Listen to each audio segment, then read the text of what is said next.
Now, you probably know what car we're going to be reviewing today because you would have read it in the title. So I'm going to take this opportunity to remind ourselves how you can identify an electric Mercedes. Fortunately, Mercedes have actually made it quite simple for us. All you have to do is look for two letters, EQ. If you spot an EQ badge, that is a fully electric Mercedes. And then the letter after that sort of gives you an idea of the size. So an EQC is C-class sized, an EQB, that's the one that's coming soon, is B-class sized, and then the EQV, that's based on the V-class MPV, and an EQS, well, that's basically an electric S-class. Almost all of the alphabet there, apart from, of course, this car, which is based on the GLA. Any guesses? It is, of course, the EQA. You're a genius. Now, this is a fully electric, small-ish crossover, and it's just under £45,000. And the good thing is, we are going to be test driving it together. Uh-oh. There's an issue. What, already? Yes. One, you've not told anybody to like and subscribe yet. Like and subscribe. And I think that's technically in our contract, so very good, Nikki. Done. Two, you've eaten all of the biscuits and it's not even 10:30. Yeah, but that's the best part of these shoots. And three, you've bought yet another car that actually used to have a petrol or a diesel engine in it and now has got batteries and therefore will never, ever be as efficient as a bespoke electric car. Okay, I'll give you that one. That is true, and I know you're a real stickler for that. But don't disregard it yet, because actually the EQA has some pretty good stuff going on underneath the bonnet. This has a 66.5 kilowatt hour battery, and that is net usable energy as well, not gross. That is a really good point, actually. That is a really good point. Which means it has a WLTP range of 263 miles. That's not bad, actually. Very usable, I would say. Now, if any of this is sounding a bit too complicated, or you want to remind yourself of how a battery does actually work in an electric car, do go to electrifying.com, because we've got loads of videos, loads of explainers there to help you understand.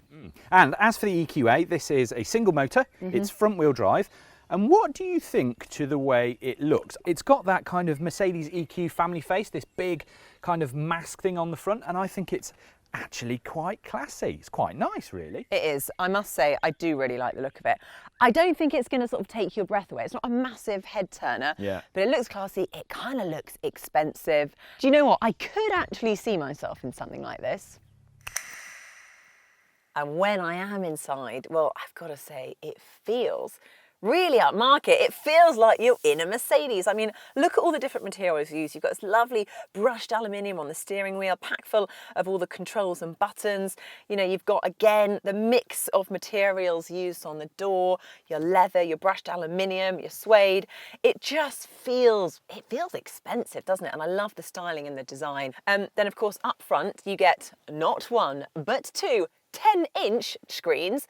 They look amazing, and actually in the sort of non-electric GLA range, the touchscreens are smaller, usually around 7 inches. So you get a double whammy of 10 inches here. And also the graphics used on the touchscreens, I think, look really, really nice. The colours that they've used, again, it's just got a lot of style to it. Of course, you can use these as touchscreens. You can also use voice control, or if you prefer, you have got a little pad down here, which you can use to control everything else inside the car.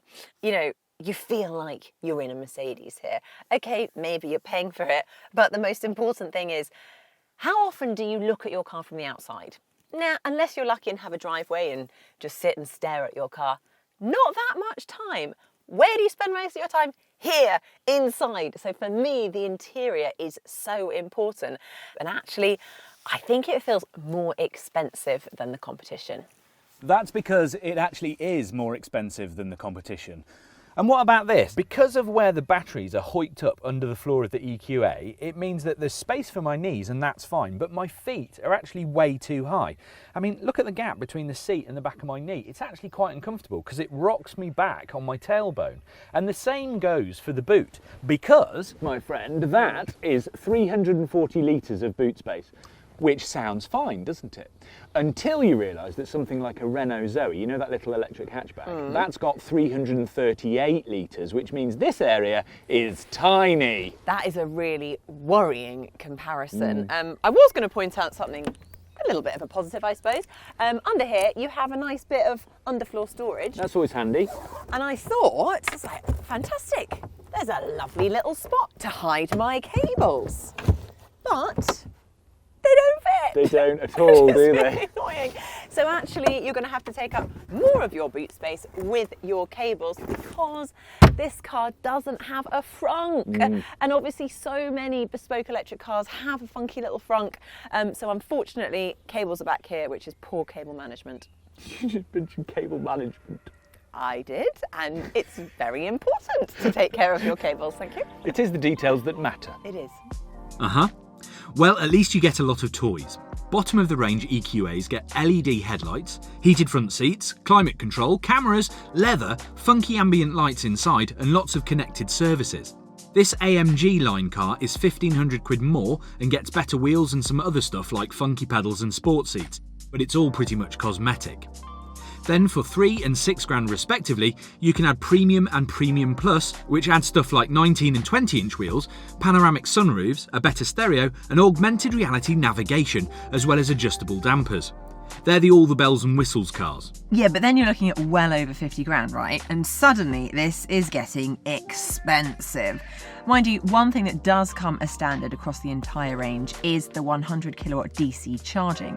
And the EQA seems to outperform itself if you stick it on a decent rapid charger.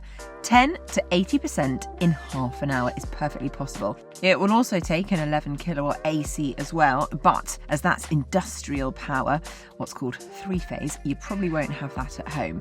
So a normal 7 kilowatt wall box will do a flat to full in under 10 hours.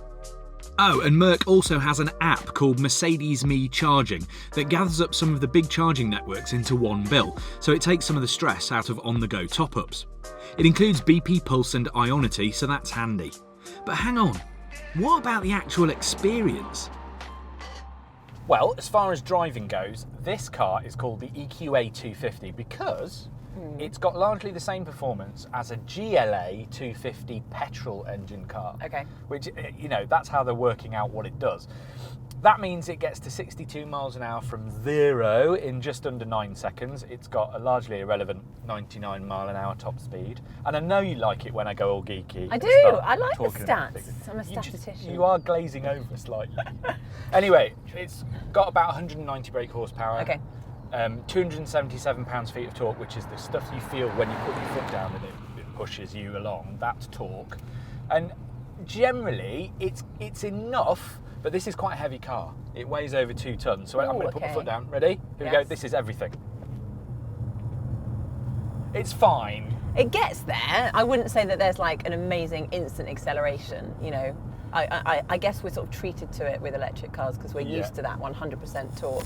But yeah, nothing that's going to blow your mind, I don't think. It's quite nice though. But what might blow your mind is actually there is another version on the way, twin motor 4-wheel drive version. So obviously that is going to be significantly faster. Plus, of course, it comes with a bigger battery and a possible range of 320 miles. Really? Which is much more usable. That's a lot more useful. That WLTP range sounds like a lot. You know as well as I do that in winter it drops. And then if you have the bigger, sexier wheels, it drops even more. Yeah, that's a really interesting point because I think this is running the 18-inch wheels. Yes. But of course, if you do get the bigger, better looking, kind of cooler rims. Which you would. I think you'd have to, really.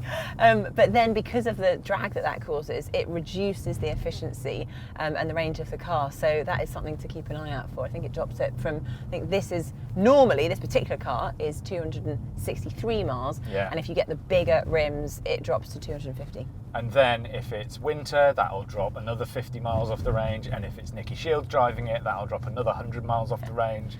I mean, I wouldn't bother even leaving the house. Have you noticed that we can talk really quietly? Oh, sorry, what was that? We can talk really quietly because the car is really quiet. Ah, the car is really quiet. Even for an electric car, I think this is quite quiet. I mean, I can hear you, but you're just talking a bit weirdly. I know. We've got to stop.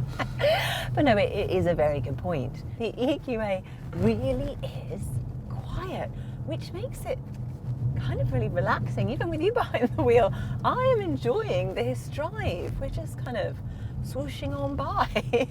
It's relaxing, it's refined. Mercedes has really done a good job of soundproofing the car.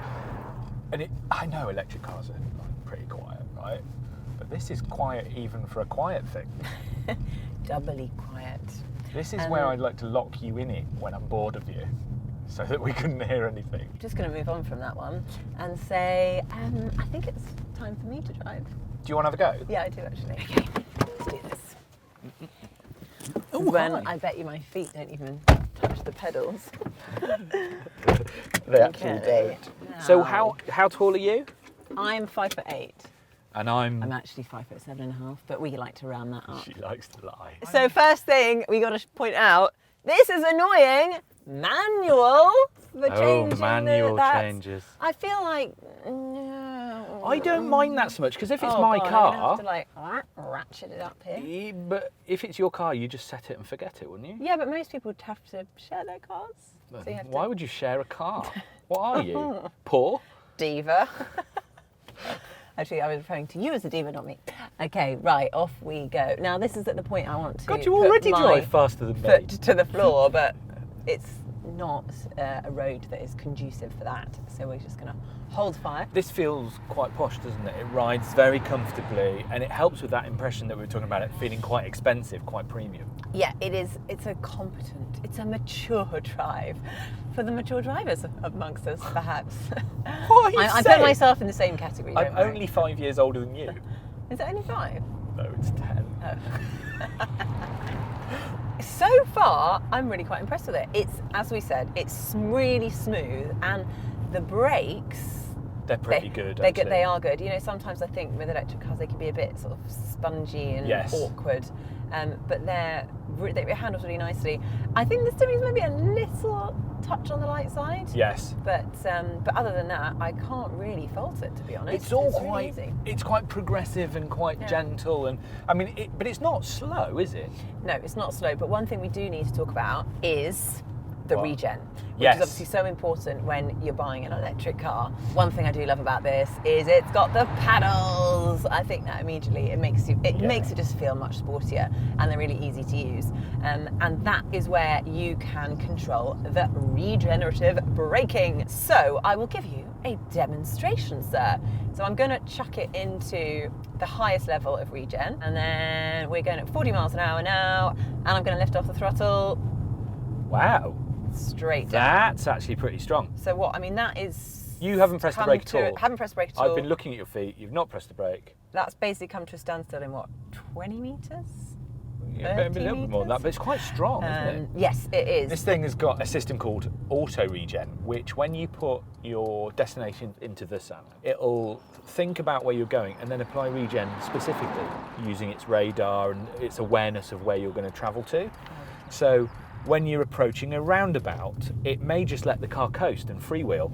When you're approaching another car, the radar will find the other car in front and only apply regen when it needs to. That's amazing. So it constantly tries to make the best of everything all the time. Which again is why I think there's, we can't forget that, okay, this wasn't built as an intended electric car, but it has all the, electric car tech inside it that you would Yes. expect. And I think that's why it does still kind of, stand out from the others.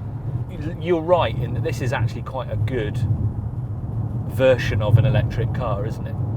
I like the way it does it. Do you think you'd need that really fast one? That's a stupid question. You're Nicki Shields. Need or want? Two very different questions there. But is it enough?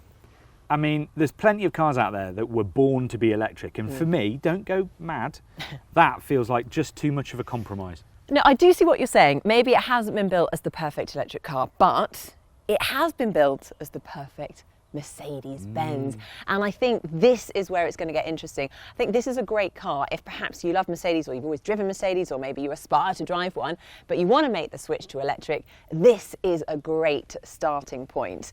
It kind of ticks all the boxes. For me, it's convenient, it's comfortable, and it's got class as well.